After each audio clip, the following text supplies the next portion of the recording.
Okay, hello everyone. Good morning. Assalamualaikum warahmatullahi wabarakatuh. So, I'm so sorry because we cannot conduct Zoom meeting for today. But actually, what we will have today is just the same. You will listen to me about the explanation of our last topic and also new topic. It's about translation. Okay, because this is translation, to make it easier, I will use more portion on Bahasa Indonesia rather than in English ya. So translation or terjemahan. You will find out more when we're talking about translation. You will find a lot new term. They are ST and TT. ST stand for source text, itu berarti teks sumber, teks yang mau diterjemahkan. Sedangkan TT adalah target text, yaitu teks hasil terjemahan. Istilah itu akan selalu muncul dalam istilah terjemahan.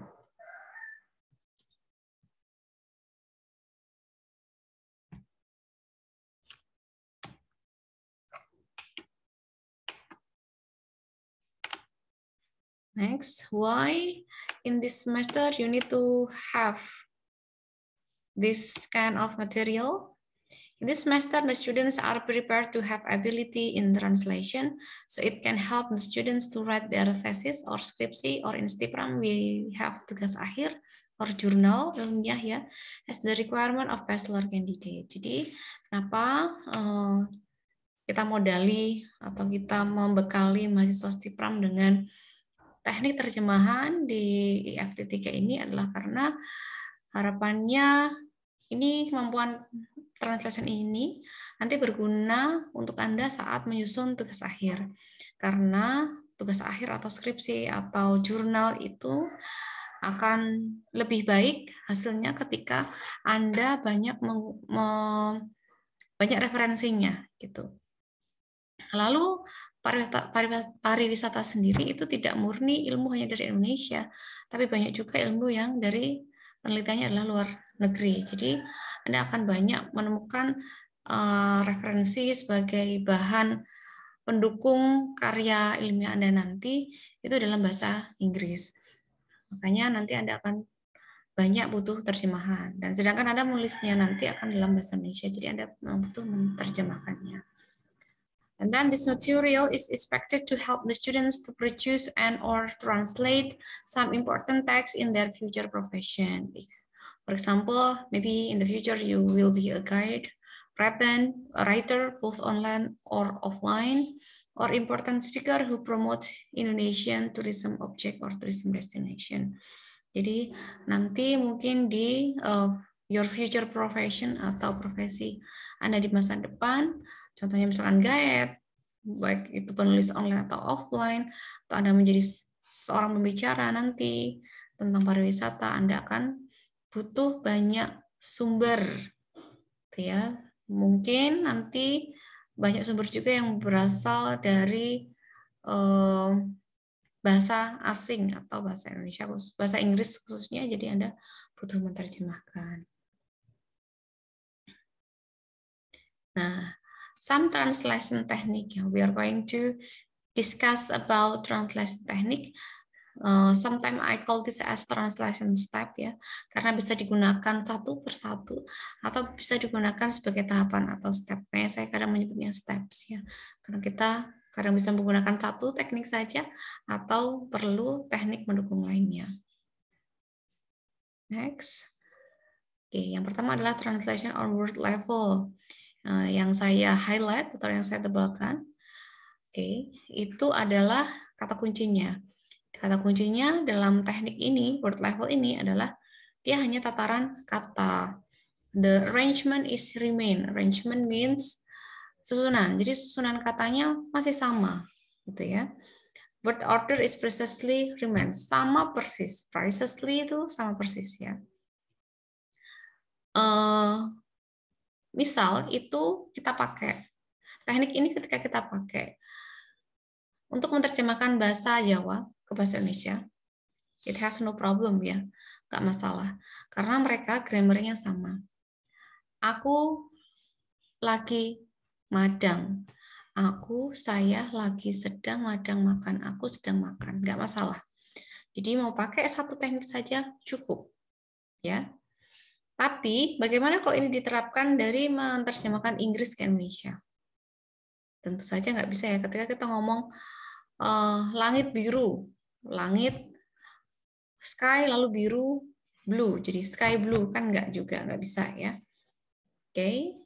Tapi generally this method is applied in the uncommon text. Tapi ini kalau untuk kasus seperti itu yang tadi bahasa Inggris ke Indonesia itu tetap bisa dipakai, yaitu untuk tahap analisis atau the analysis phase or in the beginning phase. Jadi memang terjemahan itu ketika kita menerjemahkan Inggris ke Indonesia atau Indonesia ke Inggris kita butuh berkali-kali ya, berkali-kali review draftnya nggak cuma sekali, berkali-kali. Karena mungkin kalau ini dibilang tadi terpakai untuk the uncommon text. Uncommon itu umum, uncommon itu nggak umum ya. Bukan berarti teks yang nggak umum nyeleneh, bukan. Tapi nggak umum bagi saya. Misal saya adalah orang yang concern-nya itu di dunia pendidikan dan bahasa dan pariwisata. Jadi teks-teks di luar itu, misalkan farmasi, lalu tentang chemistry, maksudnya kimia, itu termasuk uncommon buat saya. Kalau yang tourism, education, sama language itu common buat saya, gitu ya. Nah, ya saya perlu, kalau yang uncommon tadi saya perlu analisis ini. Jadi saya baca pertama dulu, saya garis bawahi semua kata yang asing buat saya. Pasti akan banyak sekali. Beda ketika saya menerjemahkan teks yang ada hubungannya sama pariwisata. Kalau tentang farmasi, jelas akan banyak sekali coretan terjemahan yang kata-katanya asing buat saya, gitu ya. Jadi untuk menganalisis ini sebenarnya ngomongin apa sih? Kalau ini tentang farmasi, mungkin tentang bahaya obat, mungkin tentang cara menyimpan obat ya. Jadi saya analisis dulu ini maksudnya apa. Kenapa itu perlu? Karena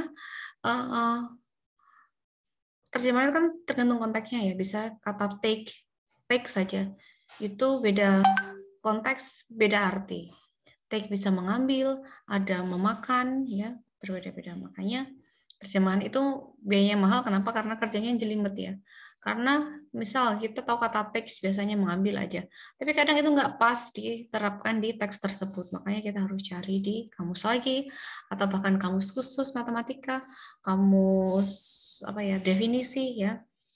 Pekerjaannya memang jelimet ya, atau ini detail. Dan tentunya jam terbang yang tinggi. Menerjemahkan maksudnya. Nah, inilah hasil terjemahan. Kalau tadi cuma pakai teknik word level. Look little guy, you all shouldn't be doing that.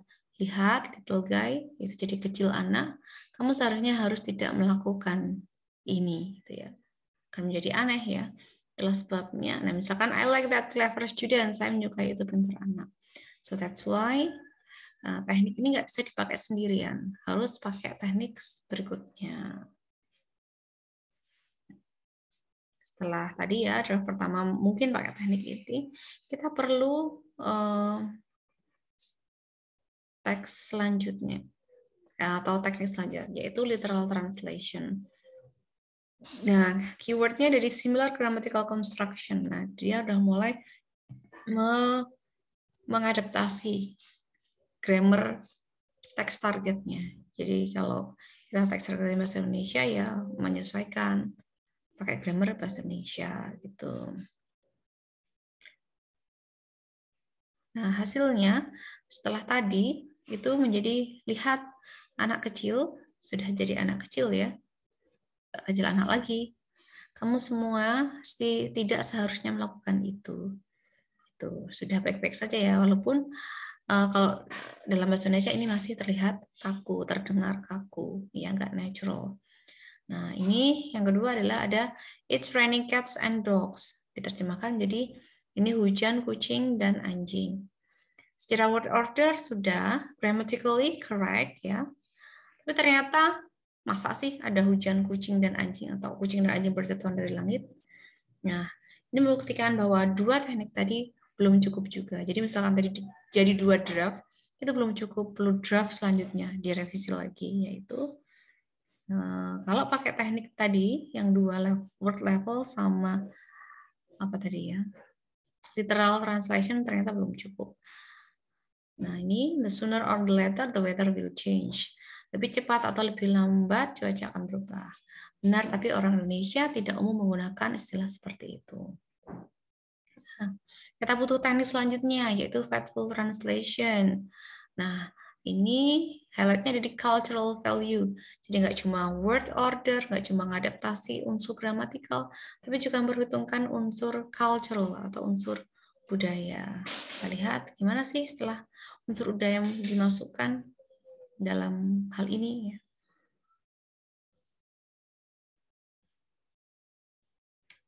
Oke.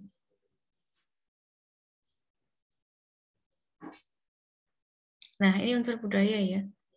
Ini juga masuk. Ben is too well aware that he is naughty. Mereka biasa mengatakan hal ini, tapi ketika itu diterjemahkan ke dalam bahasa Indonesia menjadi tidak lumrah. Kenapa? Menjadi berbelit-belit atau namanya pleonasme kalau dalam bahasa Indonesia, menjadi bahasanya tidak efektif. Ben menyadari terlalu baik bahwa ia nakal. Tinggal dia, mungkin kalau dalam bahasa Indonesia cukup kita mengatakan bahwa Ben sudah sangat menyadari bahwa dia nakal, gitu ya. I have quite a few friends. Saya mempunyai sama sekali tidak punya teman. Teman saya sedikit, gitu ya, mungkin kalau dalam bahasa Indonesia. Yang lebih natural, gitu. Lalu teknik selanjutnya itu sudah memasukkan aesthetic element into account. Jadi sudah mempertimbangkan unsur estetik atau keindahan. Seperti apa hasilnya? Nah, lihat kecil anak. Yang tadi awalnya kecil anak.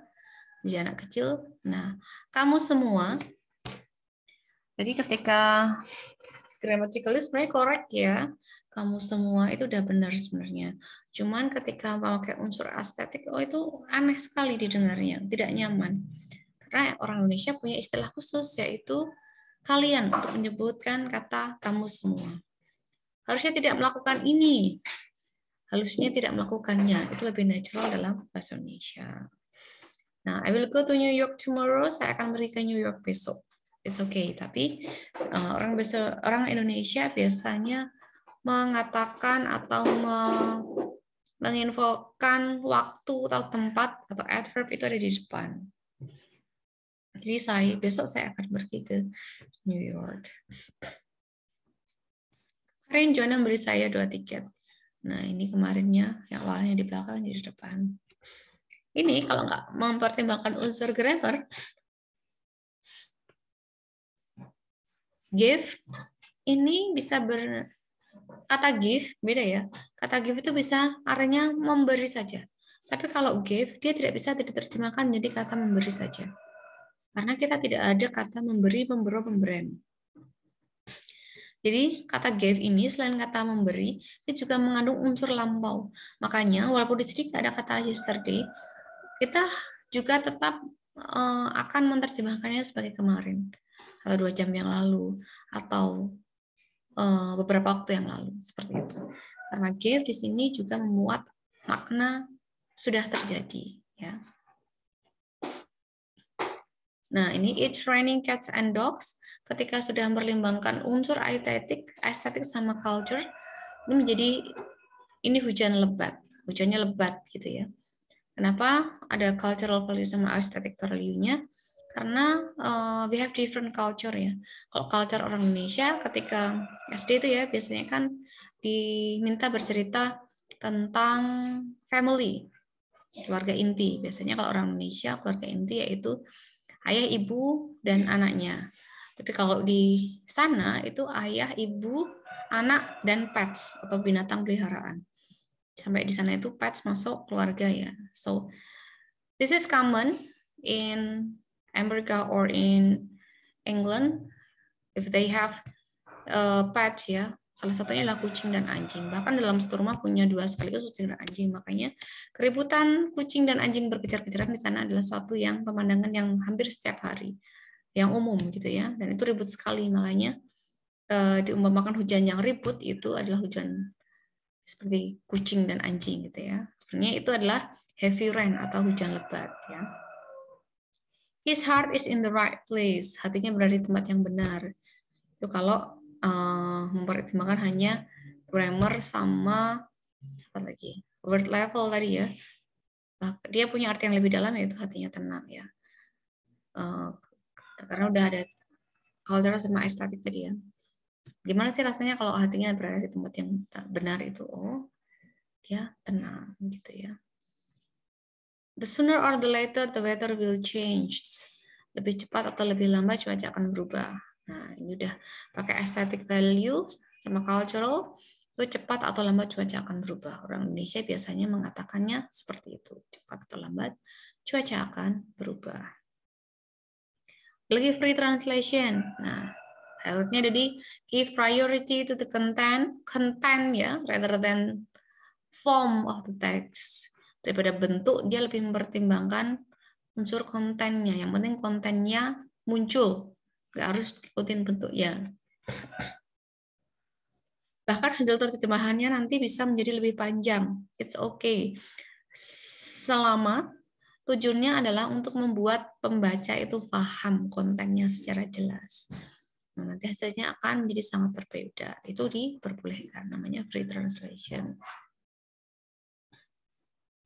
Nah, ini misalkan the flower is the garden, bunga-bunga yang tumbuh di kebun. How they live on what he makes.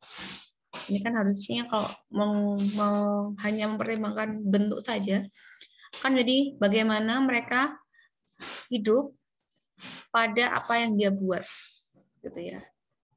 Ini sebenarnya adalah bagaimana mereka dapat hidup dengan penghasilannya. Karena ini juga ada tadi ya cultural value kita di Indonesia yang namanya menghasilkan sesuatu untuk menghasilkan karya untuk menghasilkan uang itu belum lama ya. Dulu masih commonnya adalah bekerja pada suatu tempat lalu mendapatkan gaji, namanya salary ya.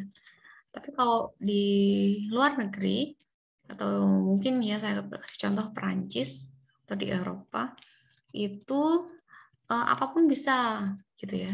Gak harus bekerja di suatu perusahaan lalu baru dapat gaji, tapi bahkan mereka bisa hidup dengan what he makes tadi, karyanya. Ya, balet bisa jadi uang. Anda bisa musik bisa jadi uang. Pelukis di jalan bisa jadi uang gitu ya. Kalau Anda pernah baca novelnya Andrea Hirata tentang saya lupa judulnya, itu cerita tentang dia di Paris. Bahkan di sana kita melukis di jalan saja, akan banyak orang yang berkerumun untuk menyaksikan lalu memberikan sedikit uangnya. Nggak sesedikit tempat orang Indonesia ya. Kalau Indonesia paling kan 1.500, 2.000 gitu ya. Kalau di sana bisa lebih banyak lagi karena they really appreciate art ya. Bahkan mereka itu kalau untuk acara weekends itu paling kalau kita kemana ya, paling kafe, mall, bioskop gitu ya. Kalau mereka bahkan sampai butuh surat kabar untuk memilih gitu ya, mereka mau kemana malam minggu itu gitu ya. Ada banyak football competition, banyak sekali. Ada football, ada basketball, ada baseball, dan itu semuanya rame ya. Ada opera, ada play atau apa ya, play itu pertunjukan teater gitu ya kalau di tempat kita, ballet, and then movie itu berarti bioskop ya, dan masih banyak lagi pameran, exhibition gitu ya. Ya, ini bisa langsung diterjemahkan sebagai bagaimana mereka dapat hidup dengan penghasilannya. Boleh. Marsha is growing with happiness. Marsha artinya berbunga-bunga, boleh. Happiness kan senang, memiliki makna yang sama dengan berbunga-bunga. And then next, look little guy, you all shouldn't be doing this. Boleh terjemahkan sebagai dengar nak, mengapa kamu semua melakukan hal-hal seperti ini? Ini tidak baik. Walaupun tadi sebenarnya nggak ada kata-kata tidak baik ya, hal-hal seperti ini tadi juga nggak ada, tapi itu common in Indonesia. Lalu juga ketika menasehati, mereka penutur bahasa Inggris ini, mereka dengar pakai kata look, lihat gitu ya. Kalau di Indonesia nggak, mereka dengerin gitu ya, dengarkan, gitu. Dengar nak, lebih suruh mendengarkan daripada untuk melihat. gitu ya. Mungkin karena karakternya orang Indonesia suka menasihati ya, kalau mereka lebih suka memberikan contoh ya. Ini harus hal yang harus kita akui dan ya mungkin perlu kita ubah ya. Nah, bahkan ini kata I kiss her, pendek sekali ya, pernah diterjemahkan oleh Muntoha tahun 2006 sebagai saya telah mencetak sebuah ciuman. Sebentar, tutup. Ini benar-benar sudah diterjemahkan ya, ada sebagai hasil penerjemahan. Saya telah mencetak sebuah ciuman pada bibirnya yang merah. Boleh ya. Kenapa? Karena menerjemahkan novel, menerjemahkan puisi itu tidak gampang ya. Kadang kalau diterjemahkan begitu saja, unsur romantisnya menjadi hilang, unsur keindahannya menjadi hilang, sedih yang sangat sedih menjadi hilang gitu ya. Kalau diterjemahkan menjadi semua itu tidak tergambarkan lagi. Jadi harus pintar-pintarnya sih menerjemahkan bagaimana rasa-rasa kesedihan dalam tragedi tersebut, lalu unsur-unsur keromantisan itu jangan sampai hilang, gitu ya. Karena saya dulu pernah pengalaman ya, ketika saya membeli kumpulan cerpen, katanya sih kumpulan cerpen terbaik di seluruh dunia, gitu ya. Tapi ternyata setelah saya pulang, saya membacanya menjadi biasa saja, karena kan mungkin lucu di Eropa belum tentu lucu di kita sebagai orang Asia, gitu ya. Romantis di mana ya? Romantis di Australia belum tentu romantis di kita ya. Nah, ini dramatic translation. I want you to pay attention to number 1 and number 5. Ada perbandingannya ya. Ketika ini dijawabkan dengan tanda seru, Salina, excuse me Salina. Artinya berbeda dengan excuse me. Ya. Intonasinya pun akan menjadi berbeda. Salina, excuse me Salina. Nah, excuse me yang ini intonasinya rising. Yang kelima itu rising atau naik, tanya ya. Artinya menjadi berbeda. Yang pertama, permisi. Yang kedua, sama-sama excuse me, tapi artinya adalah maaf. Maksudnya apa? Itu ya. I can relate to that. Itu bukan berarti saya bisa menghubungkannya, tapi ketika kita bisa menghubungkannya berarti kita paham. Lagi I'm not in a cage. No, cage itu kandang ya. Kandang apa yang lebih cepatnya? Kerangkeng atau kandang tiger, macan ya. Jadi ketika I'm not in a cage no ya, berarti saya bebas gitu ya. Hati-hati. Karena dulu ada pernah menerjemahkannya sebagai minggat gitu ya. Adalah maksudnya adalah bebas. Nah, ini ada lagi teknik yang ke-8 itu namanya communicative translation. Take the reader into important account. Jadi ini sangat mempertimbangkan siapa sih yang akan membaca hasil terjemahan tadi. Nah, itu sangat mempengaruhi kita bagaimana kita menerjemahkan ya. Contoh nih kata spine. Ketika saya tahu nanti yang membaca hasil terjemahannya adalah orang biologi, atau mahasiswa biologi, saya cukup menerjemahkannya dengan kata spina. Tapi kalau itu dipakai juga untuk orang atau mahasiswa pariwisata, pasti orang pariwisata akan atau mahasiswa pariwisata akan searching lagi. Spina apa sih gitu ya. Jadi kalau untuk orang pariwisata saya harusnya menerjemahkan kata spine sebagai duri. Gitu.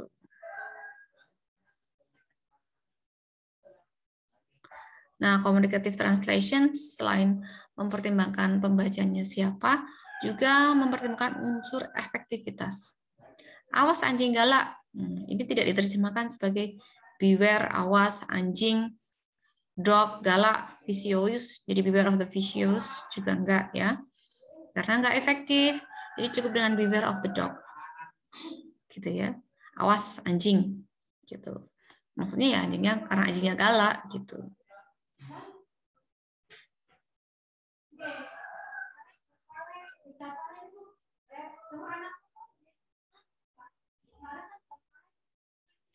And then ini ya, common problem in translation. Jadi masalah-masalah yang sering muncul dalam terjemahan yang pertama adalah different grammar. English has grammar to tell the time ya.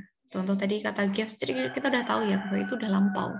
Jadi kata give tanpa ada kata yesterday ya. Jadi bahasa Indonesia has vocabulary to tell the time. Jadi kita pakai kata-kata ya. Kemarin, besok, 2 jam yang lalu, baru saja gitu ya, pakai vocabulary. And because we have different culture kayak tadi ya, ngomongin salary sama apa ya, penghasilan tadi ya, earning. Different proverb. Proverb itu peribahasa. Sekali mendayung 2-3 pulau terlampaui, itu bukannya diterjemahkan sebagai one paddle two island spots, bukan ya, tapi mereka punya sendiri, yaitu kill two birds with one stone, sama aja. Melakukan dua hal langsung dapat, melakukan satu hal langsung dapat dua, gitu ya.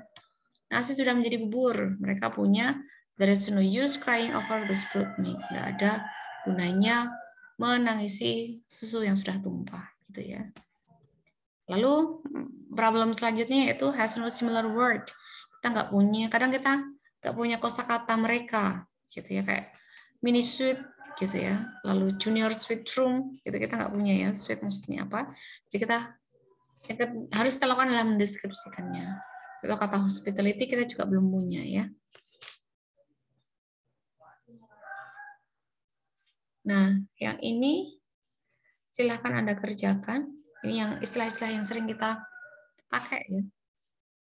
Istilah-istilah yang sering kita pakai di kehidupan sehari-hari. Dan di masyarakat ternyata banyak yang mistranslate ya. Ada yang salah mengartikannya. Term and condition template apa, cash on delivery apa, custom by order apa, ready stock apa, gitu. Itu silakan dikerjakan. Ya, nanti di GCR ya, Google Classroom. Nah, ini juga coba kalau versi Anda crash landing on you itu apa? Terjemahnya dalam bahasa Indonesia. Oke, saya kira itu saja dari saya. Thank you for your kind attention. Nanti ada praktis lagi ya, latihan tentang terjemahan juga. Kalau ini tadi level kalimat, nanti ada level journal and level apa lagi ya tadi? Level article ya. Okay, enjoy your learning guys.